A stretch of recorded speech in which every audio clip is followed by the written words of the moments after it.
Kereta api Tanah Melayu Berhad KTMB memperkenalkan perkhidmatan tren khas Excursion Tahun Baru Cina yang akan beroperasi 27 dan 28 Januari ini.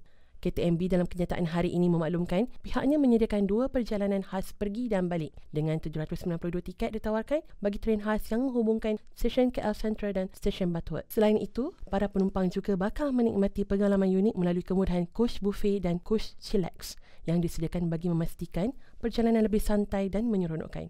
Kenyataan itu turut memaklumkan bahawa perkhidmatan tren khas yang diperkenalkan merupakan inisiatif KTMB melalui Kementerian Pengangkutan bagi memenuhi keperluan perjalanan penumpang ke arah utara sempena sambutan Tahun Baru Cina dan cuti sekolah yang panjang. Menurut KTMB, tren khas ini akan memulakan perjalanan dari stesen KL Sentral dan akan berhenti di 7 stesen iaitu Tanjung Malim, Kampar, Batu Gajah, Ipoh, Kuala Kangsar, Taiping dan Bukit Mertajam sebelum destinasi akhir tren di stesen Butterworth.